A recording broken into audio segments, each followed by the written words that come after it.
The city of Dnipropetrovsk lies on the Dnipro River, about 200 kilometers west of the disputed territories of Donetsk and Luhansk. The fighting in eastern Ukraine has had a major impact on the people who live there. Some, like Yulia Segeda, say that their lives today are shaped by patriotism and a sense of cohesion. I grew up on this street, and now I live here too. I used to go walking here with my first daughter, and now I bring my second daughter here as well. I can't imagine living anywhere else. My family and I have traveled a lot. We've tried to live in other places, even in other countries, but I just can't. I'm connected to this soil and this river, and they keep pulling me back. Dnipropetrovsk is the best there is. This city inspires me to play an active role as a citizen.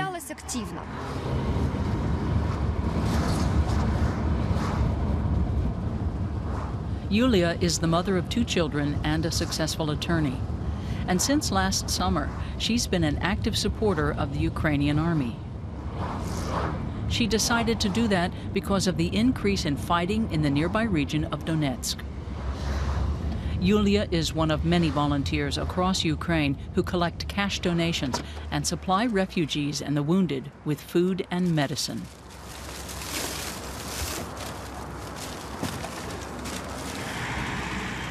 A ceasefire between rebels and the Ukrainian army was agreed in February, but some fighting continues. So far, the conflict has killed a total of 6,000 people and wounded 14,000. Here, Yulia visits wounded soldiers from a battalion of volunteers.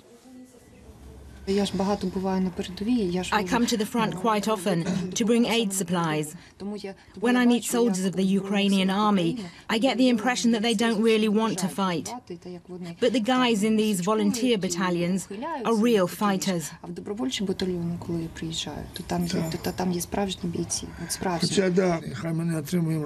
We don't get paid for doing this. Things are tough. The government just looks after the army. Without these volunteers, we wouldn't survive. If it weren't for their help, I don't know whether I'd be here right now.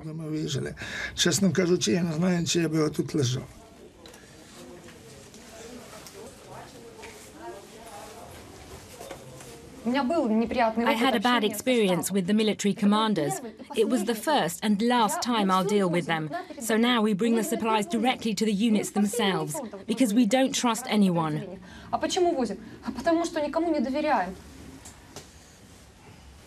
Volunteers know there's no ceasefire. We can feel it. And average folk? They don't know about the fighting because it's not covered on TV. They talk about a ceasefire.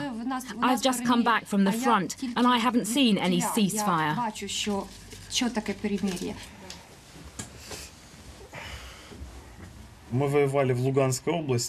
We were fighting around Luhansk. There was no ceasefire. The fighting continues. The other side is using Russian tanks, like the B-3, the latest version of the T-72. I saw them myself. They were everywhere. But we couldn't stop them because we don't have any artillery or heavy weapons. After the ceasefire was agreed, the army commanders took it all away. It's not a fair fight at all. I think people will eventually see that this is a nasty and unfair war. But all Ukrainians, men, women, and children, will defend their homes and turn back the enemy. No one here wants to be part of Russia. The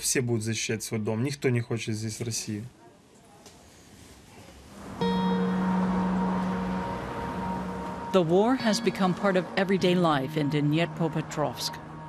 Life appears normal, but the people are tired and demoralized. During the Soviet era, the city was a center of the defense and space industries. Relics of the past are displayed alongside a memorial that honors Maidan activists who were killed in civil unrest in late 2013 and early 2014. They're known as Heaven's 100. This military tent was put up recently to provide first aid for people who fled the fighting in eastern Ukraine. Natalia Bornyakova left her home in the Donetsk region last autumn.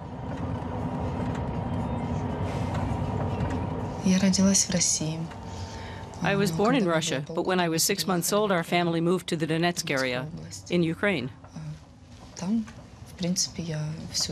I've lived here all my life. I went to school here, got married, and had 2 wonderful children.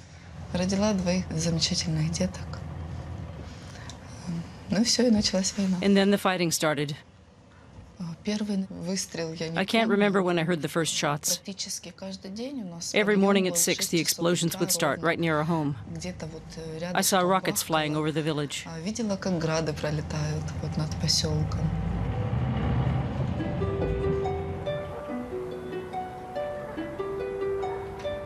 Natalia is a single mother.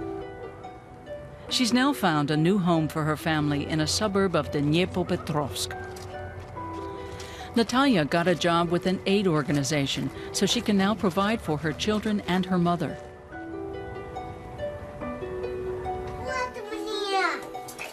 They're happy that they're now safe. They still remember vividly what the fighting was like. The children think about it every day. It's scarred them for life.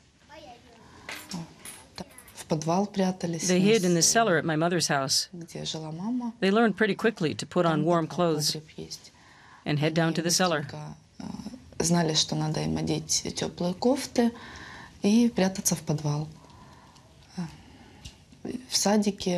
They learned in kindergarten that when an air raid starts, you've got to hide. С ними разговаривали, со всеми детьми, что нужно прятаться, когда бомбят.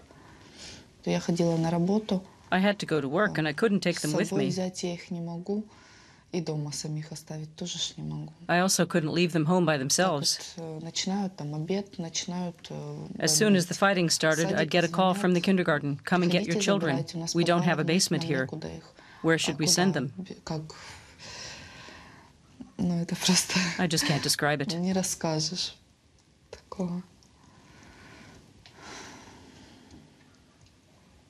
Вот самолет какой. Ой, они все перепуганные. The children were so frightened. Очень перепуганные. The fighting often started while they were playing outside. They ran into the house and said, "Grandma, they're shooting again," or "There were explosions." Опять стреляют. Они не говорили, что стреляют. They ran inside just like we taught them to. Мы научили не стрелять, не стреляли, а что петарды там гуляются. Lera cries when she remembers all that. She was frightened, weren't you, Lera? Да, боялась. The explosions scared me too, so I ran inside right away. Lara did too.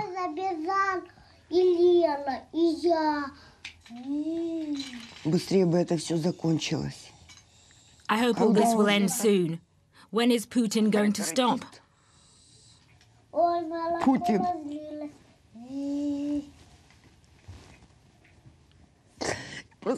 It's difficult for me to talk about this.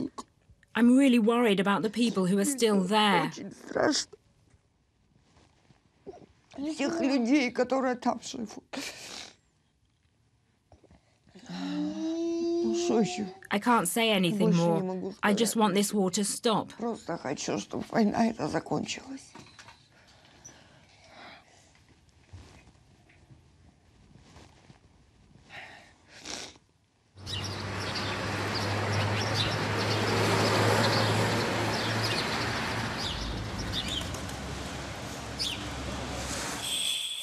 Father Vasily is pastor of an Orthodox parish in Dnipropetrovsk. Now he also serves as a military chaplain. Господи, помилуй, Господи, помилуй, Господи, помилуй. Ще молимось за упокоєння душ спочилих рабів Божих, невинно обієнних воїнів, невинно обієнного воїна Леоніда, воїна Микаїла, воїна Віталія, воїна Віктора, воїна Серія, воїна Ільї, воїна Василія, воїна Антона, воїна Михаїла і всіх невинно обієних воїнів, що за віру батьківщину голову положили.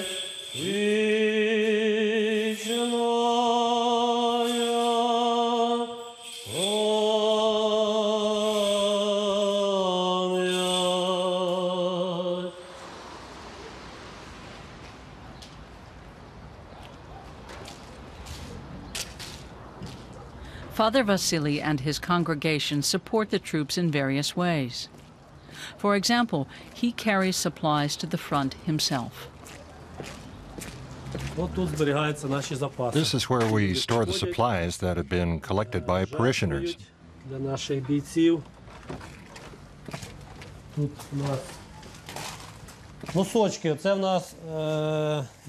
Here's a package of socks, for example. A retired couple have promised to knit 100 pairs of socks for the fighters. Grandpa buys the yarn and Grandma does the knitting. And she puts a piece of candy inside each one. We've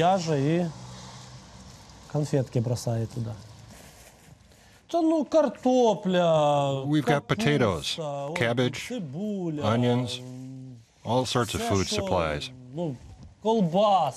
There's sausage and other kinds of meat. People bring every kind of food you could imagine. Люди несуть все, що душа забажає людська принести, а ми вже відповідно, я ж кажу, тут. We've been doing this for a year now. Так потихеньку працюємо.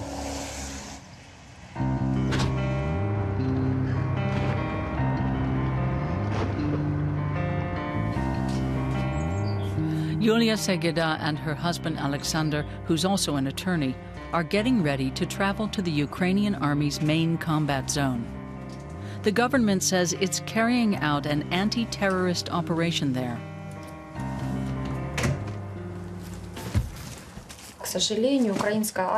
The army is running low on many kinds of supplies. We were shocked when we found out about it. There were serious shortages last summer.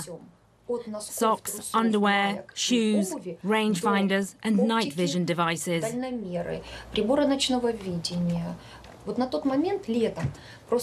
We didn't know what we should buy first.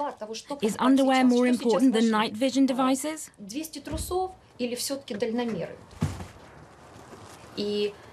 The troops had real fighting spirit, and that's what inspired us to help.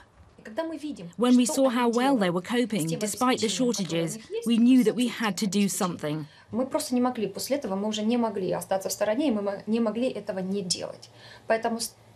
Since then, we've been driving to the front once or twice a week, depending on the amount of supplies that have been donated.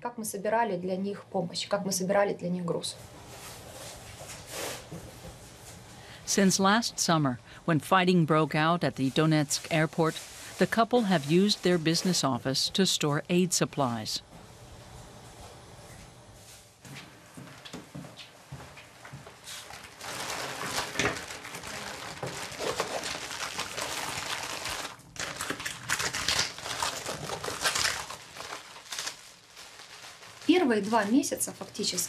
During the first 2 months, we spent our own money.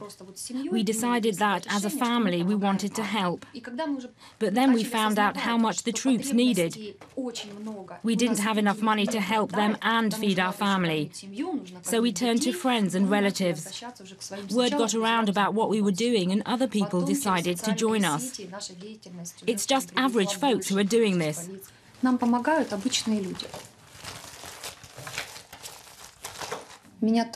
I've brought a few trophies back from the front. These are old packages of bandages. They were produced in 1966, or 88, or 91. When I find them, I take them away and replace them with new ones.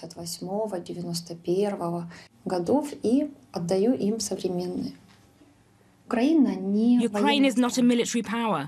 The army wasn't prepared for this war. I'd go so far as to say that Ukraine doesn't even have a proper army. It was neglected for 2 decades and nearly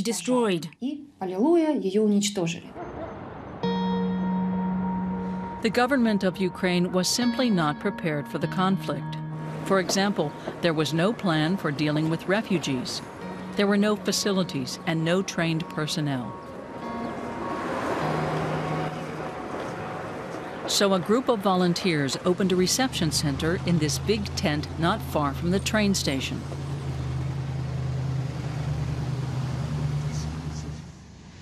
Andrei Marchuk, a 22-year-old Maidan activist, traveled here from Kiev to help out. Right now they're handing out humanitarian aid to children. Today it's hygiene products. Okay, I'll work on it.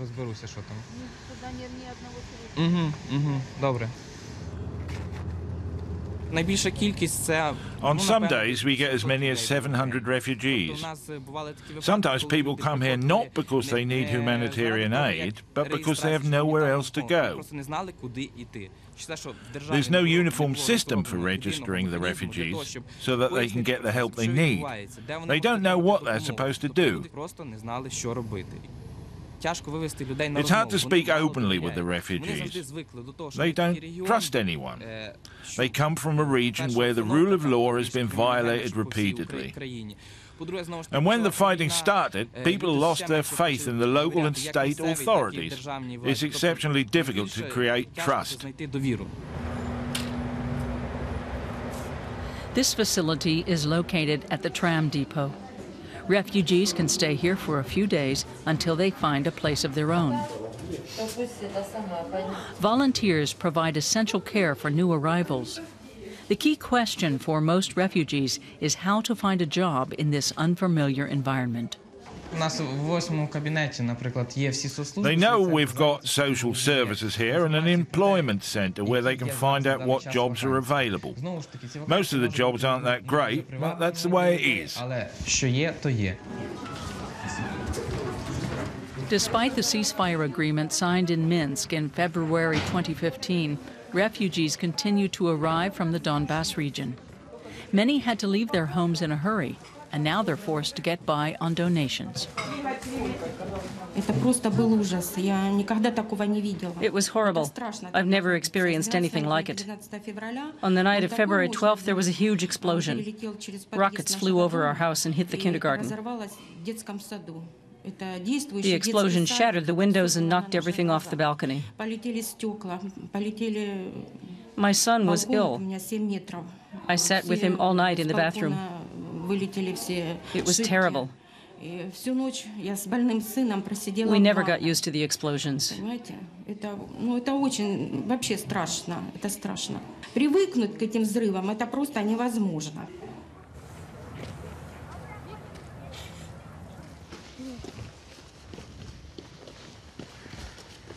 Natalia's family lived near the site of a major battle where pro-Russian separatists routed the Ukrainian army. She'd made friends with some of the Ukrainian soldiers. That would soon have dangerous consequences. A fighter from the 39th Battalion called me and asked whether I could hide 2 soldiers. One of them was wounded. I said, sure. The troops waited until it was dark. I went out to meet them. We ran through backyards to get to my place. Both men were in bad shape.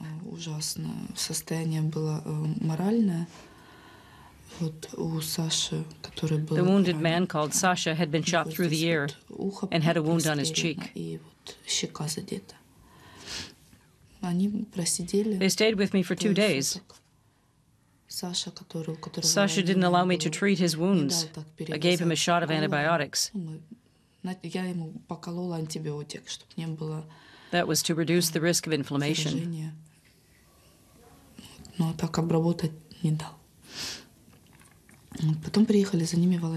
Later, 2 volunteers came by and took the soldiers away. Our neighbors, a couple of elderly women, told everyone what I'd done, and eventually the separatists heard about it. The People's Republic of Donetsk was declared on the same day as the soldiers left my home.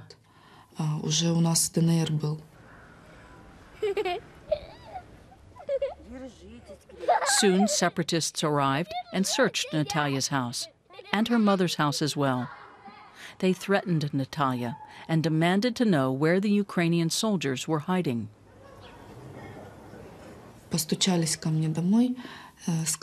They pounded on my front door and yelled, "Are you going to come out, or do we have to come in and get you?" I said, "I'm getting dressed. I was asleep. The kids are sleeping. Don't make so much noise." I went outside. They took me to another village nearby and led me into a cellar.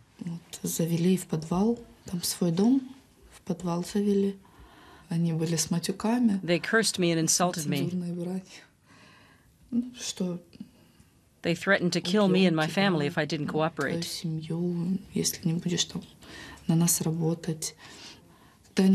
While we were walking to the village, I said to myself, "I'm not going to come back from this."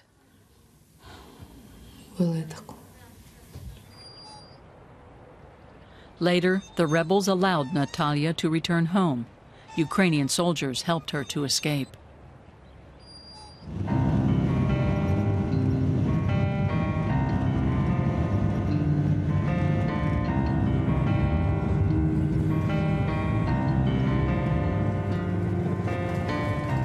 This weekend, just like about every weekend, Yulia Sageda and her husband are traveling to the combat zone, specifically the area around Donetsk.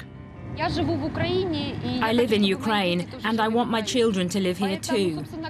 I help the army because it brings out my maternal instincts. I want my children to live in a country that's safe and a city that's safe. But right now, we're basically living near a war zone.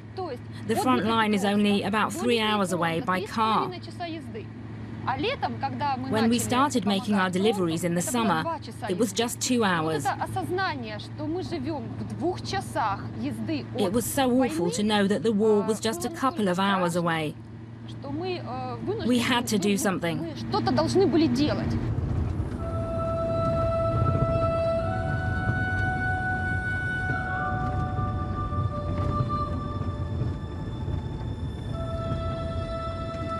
This part of the Donetsk region is still controlled by Ukrainian troops. The fighting has caused a lot of damage and has forced many people to leave their homes. The United Nations estimates that 1.5 million people have left eastern Ukraine since the conflict began.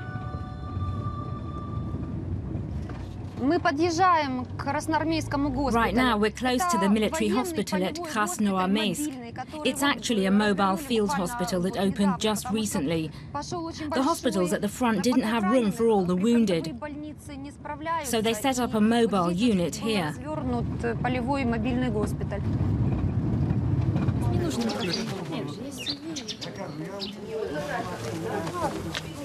Doctors asked Yulia and her husband to bring medicine and surgical instruments, so they did. They have to move fast because they're due to make deliveries to 3 more army units. I take supplies to the mobile brigades first of all, and then I do the rest. It's become really difficult to set up the emergency dispensaries because all the component parts have to meet NATO standards.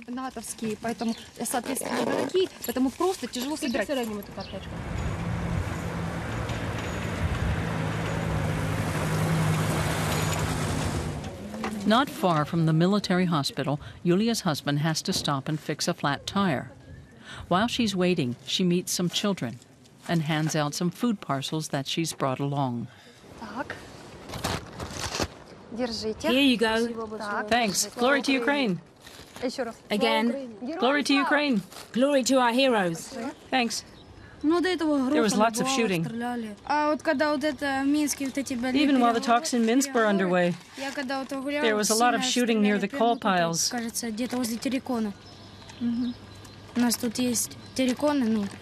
hit the ground, just like our parents told us to.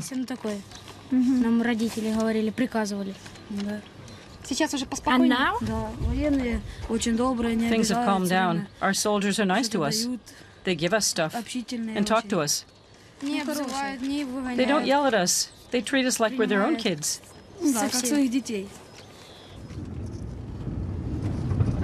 We started driving to the front ourselves because a lot of the supplies were being stolen. Supplies don't get to the military depots, or they're seized along the way. We didn't want that to continue.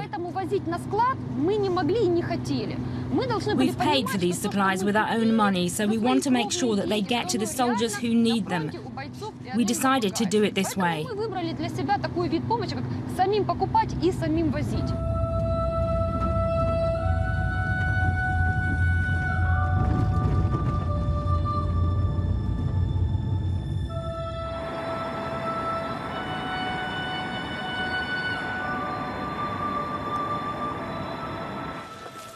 Father Vasily also often visits the front.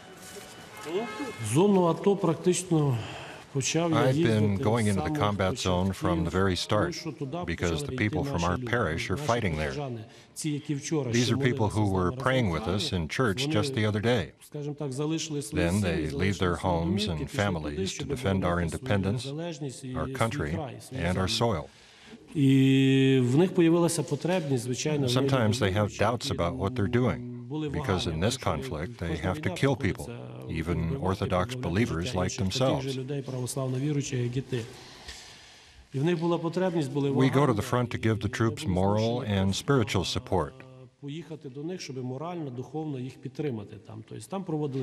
hear confessions, and we celebrate the Eucharist. The troops see that we're not afraid to be with them. Even when we're fired at, we go right back the next day. Of course, we're concerned about the danger because each of us has a family. But if we just think about ourselves and ignore the greater good, what does that say about us? Almighty God tells us to sacrifice ourselves for the sake of others.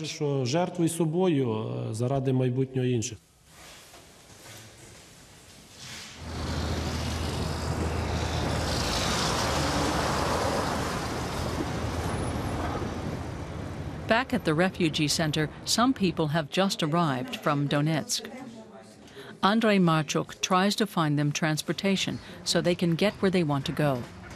Many end up staying with relatives and friends. A lot of the refugees fled because of the fighting, but many also ran out of food and water, and their homes were heavily damaged.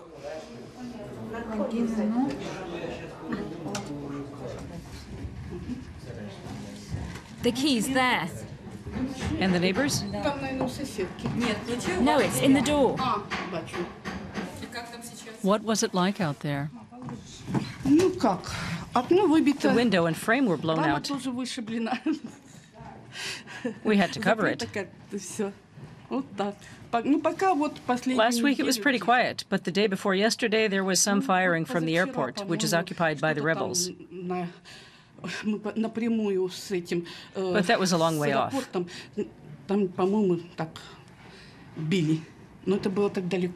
Usually it's really loud, but that time it was okay.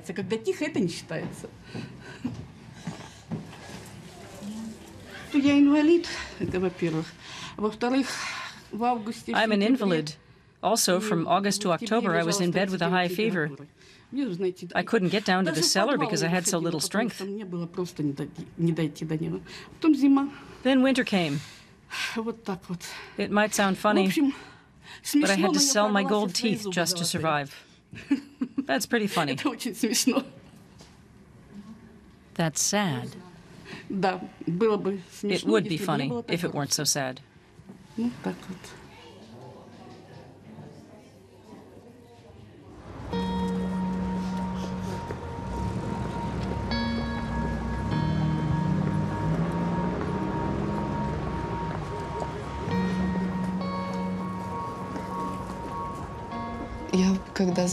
When I came to Dnipropetrovsk, everything was so quiet. In fact, it was so quiet I couldn't fall asleep at night. The people here were really nice to me. This city has now become my home. I feel like I've been living here all along.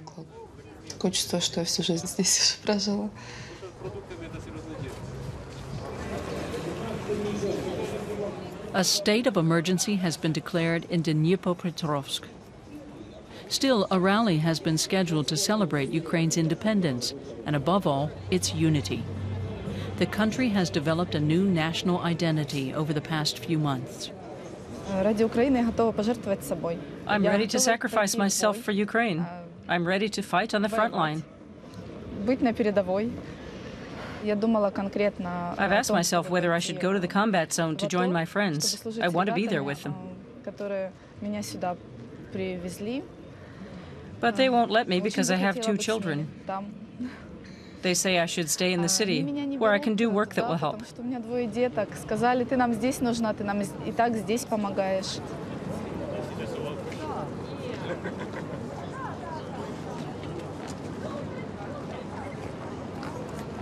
Glory to Ukraine. 150,000 people have found a new home in our region. They came to us in an emergency because of the war in the east. The war forced them to leave their homes.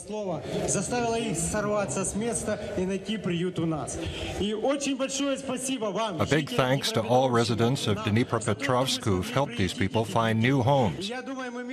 I'm sure that we will all help them to get settled here, but the most important thing is that they must be able to return home one day.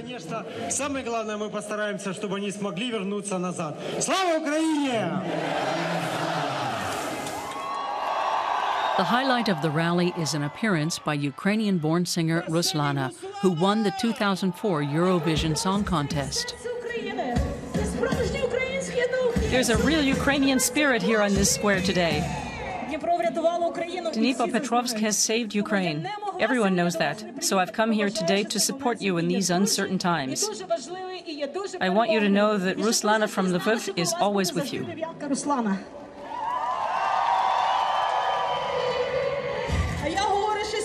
I've come here today because this city is supporting all of Ukraine. And all Ukrainians know that.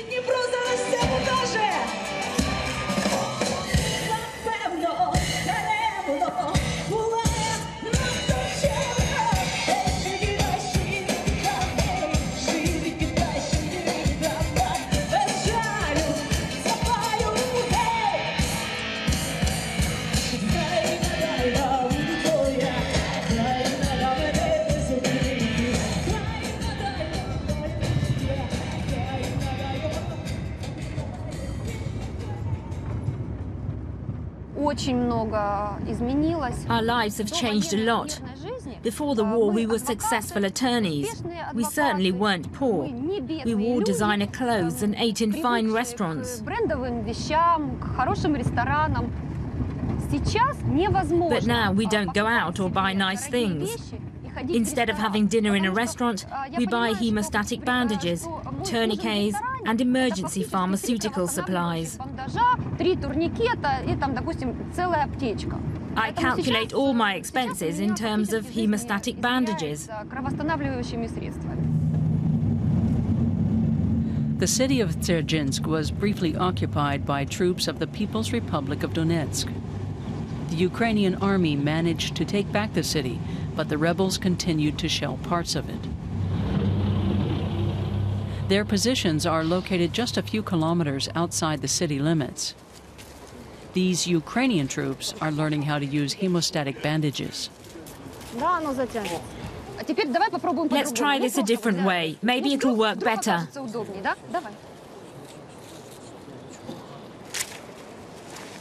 That's it. Good. Like this?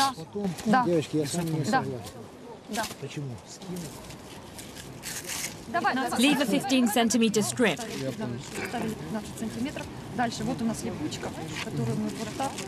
Then bend the adhesive and it's ready to go. Keep that strip on the outside of the hand and hold it like that.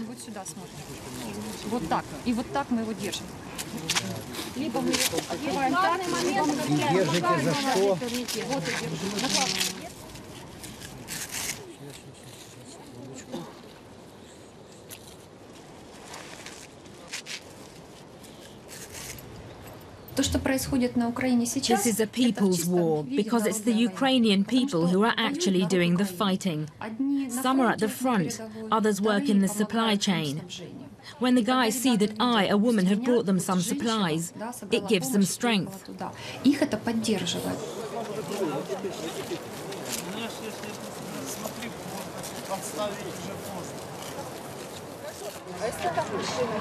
Meanwhile, in Dnipropetrovsk, Natalia and her family are adjusting well to their new surroundings. The children are even attending kindergarten. But Natalia is worried about her sister Oksana, who's still in the region controlled by separatists. She has no money and her daughter is ill. Natalia tries to stay in contact by phone. Hi, Oksana. Hi. What's going on there? What? What's going on there? We want to join you there. Things are bad here. We want to be with you. Oksana.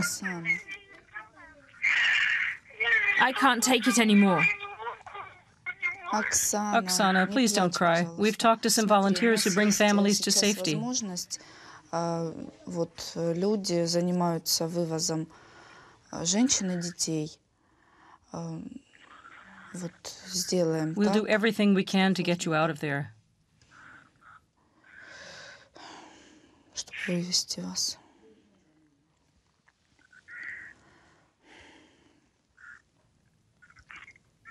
Can you drive to Donetsk on your own? Sure. Good. Kiss Vika for us. All our love, and don't cry. We can't stand it here.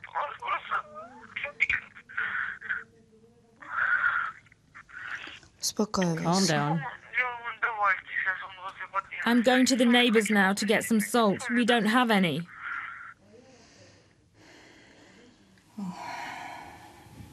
What can you do?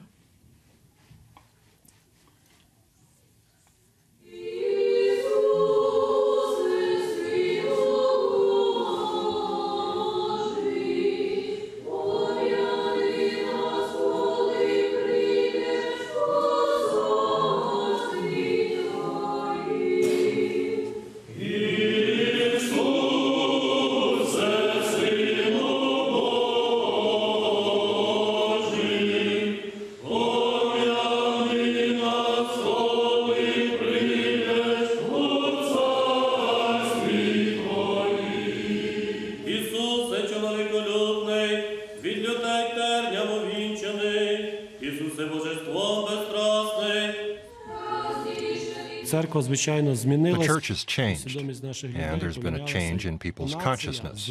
Our nation has matured because now we can see that we can change things, that people deserve a better life. The volunteer fighters have given us a real push forward. Our government was financially quite weak, and the army was falling apart. And if average people hadn't supported the volunteers, who knows how things would have turned out for us?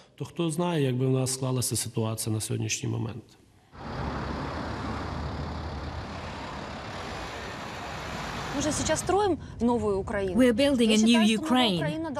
I think our country must renew itself in every way. This includes creating a legal system that's fair and humane. I'm familiar with the European legal system, and I want to see it established here.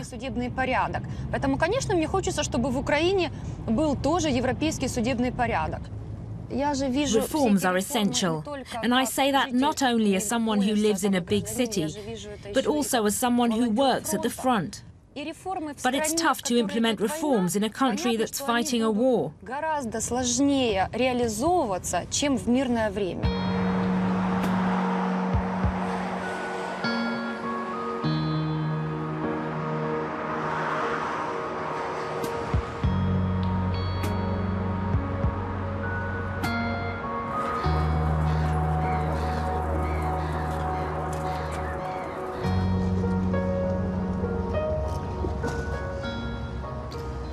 I tried to call my sister. Actually, I tried to call her neighbors who have a mobile phone. But I couldn't get through. I also tried to call a friend of mine who lives there. But I couldn't get through to anyone. I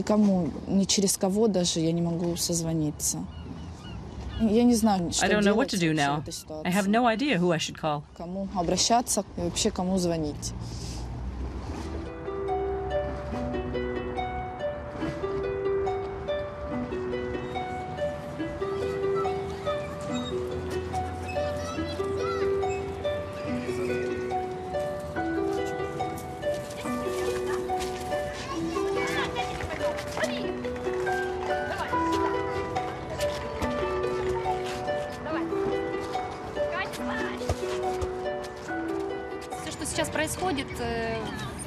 All the work that I'm doing now in the combat zone, I'm doing for this city and for these children.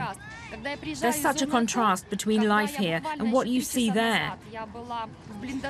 Just 3 hours ago, I was sitting in a shelter at the front. Rockets were flying over us, and you could hear the guns firing, the sounds of war. And when we came back the next day, I close my eyes and I can hear the voices of the children.